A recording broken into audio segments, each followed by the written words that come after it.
generally, if I engage in conflict, the reason I engage in it is because I think the alternative is worse. And so, if you're trying to settle things with a family member, there's often a terrible minefield that you have to wander through to reach anything approximating a lasting peace. And avoiding it doesn't make it better. And it's terrible to confront it, and it can be virtually beyond your capacity to tolerate to do it. And so people avoid it very frequently, but that doesn't make peace. It just harbors underground resentment and breeds bitterness and hatred. And so that's not, unless that's what you want, that's not a good solution. Why do you think it is that some of the things that you've said and the way you've gone about kind of writing up your stuff has been such a phenomenon and caused so many people to sit up and pay attention? Well, I suppose in some sense those things that we take for granted we regard as obvious, but if we take them for granted and we regard them as obvious and then they're challenged, we often have no idea why they're valuable. So for example, I've had many clients who were considering getting married or not getting married, and they would say to me, well, it's just a piece of paper.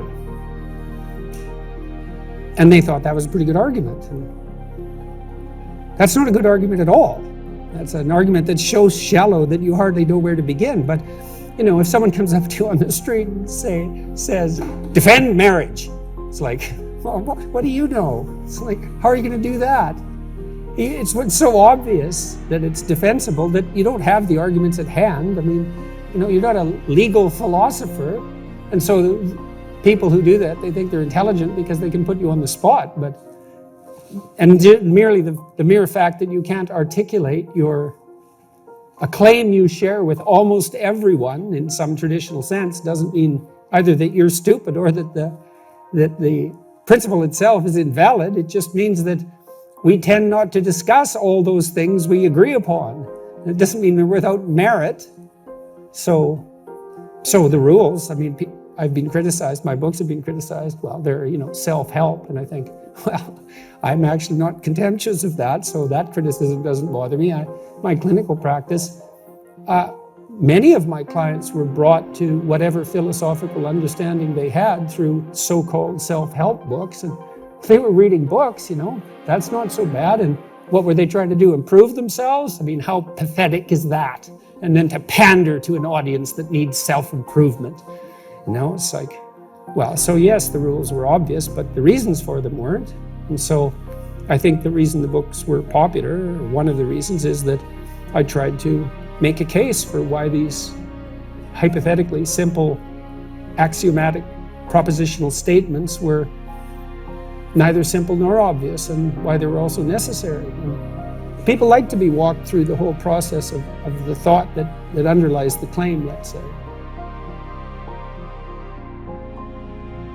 It's very difficult to properly organize your immediate environment, and that's another thing I try to do with the books, is show that some of these so-called simple things, clean your room, it's like, I'll tell you, this is the truth. I've been trying to organize my office for 3 years. I was flooded by so much mail and so much catastrophe that I fell way behind in my ability to keep my closet organized, my clothes organized. I had 3 years worth of mail sitting in my office at the university, thousands of pieces of mail, and it took a lot of work and it's still not done. I hope I'll have my damn room clean by the time I go out on tour, which is going to happen we go back on the road on 25th of January. And I'm hoping, for symbolic purposes, among other reasons, to have my house in order and beautified again as well. But I like to show that simple things aren't so simple, especially if you try them. I had one client, his mother had died, and it was a large family, and the family kind of fell into disorder after she died because it was all boys, it was all sons and a father. And no one had really picked up the maternal role, the stereotypical maternal, the necessary stereotypical maternal role. And he decided he was going to try to do that. And man, his brothers and his father, they weren't happy when he first went to get groceries. They felt that he was kind of trying to take the place of the mother, so there was all that grief that was still there. And then who the hell did he think he was, and et cetera, et cetera. I mean, people's houses aren't in order because that's really hard. It's really hard. And it causes a lot of chaos and strife to try to do it. And so usually it isn't done, and it isn't till you actually try it, like right down to the detail, that you start to understand how difficult it is, and then also how to appreciate. You also start to appreciate how necessary it is.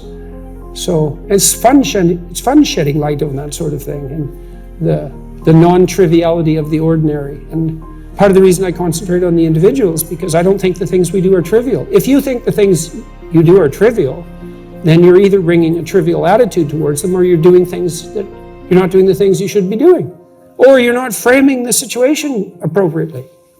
So, and you might dispute that, and that's okay, you could, but one thing that my depressive clients, for example, would say, I can't really figure out why anything is worth doing if we're all going to die in the end.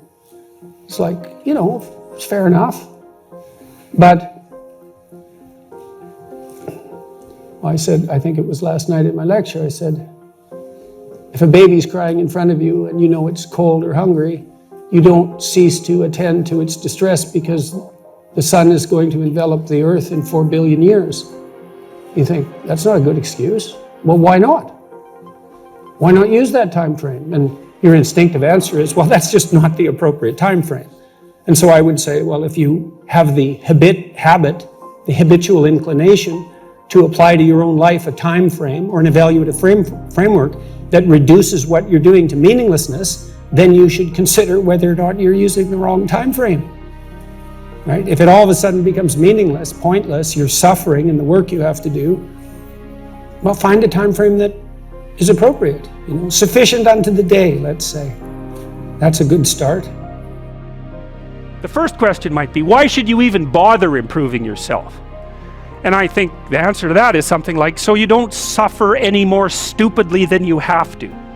And maybe so others don't have to either. It's something like that. Like there's a real injunction at the bottom of it. It's not some casual self-help doctrine. It's that if you don't organize yourself properly, you'll pay for it, and in a big way, and so will the people around you. Now, and you could say, well, I don't care about that, but that's actually not true. You actually do care about that, because if you're in pain, you will care about it.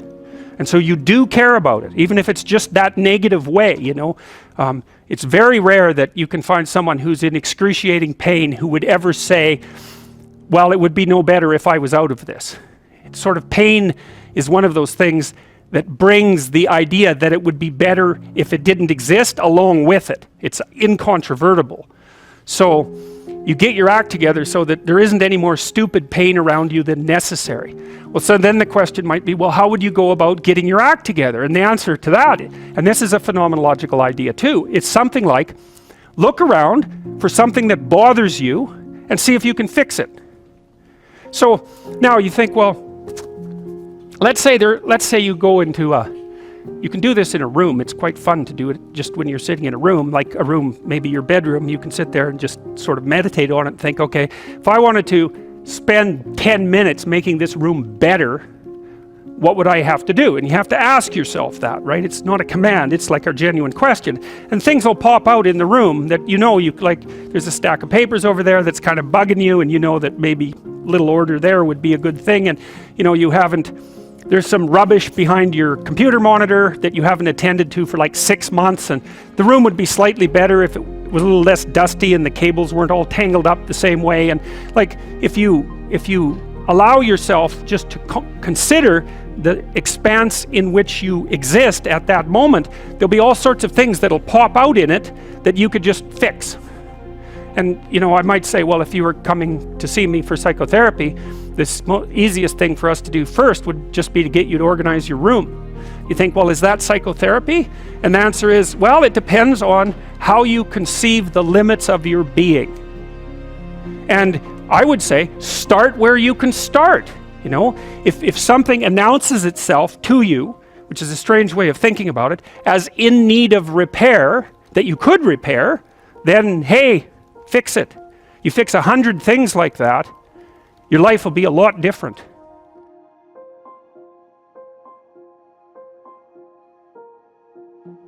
Now, I often tell people too, fix the things you repeat every day, because people tend to think of those as trivial, right? You get up, you brush your teeth, you have your breakfast, you have your routines that you go through every day. Well, those probably constitute 50% of your life. And people think, well, they're mundane, I don't need to pay attention to them. It's like, no, that's exactly wrong. The things you do every day, those are the most important things you do. Hands down. All you have to do is do the arithmetic. You figure it out right away. So 100 adjustments to your broader domain of being, and there's a lot less rubbish around and a lot fewer traps for you to step into.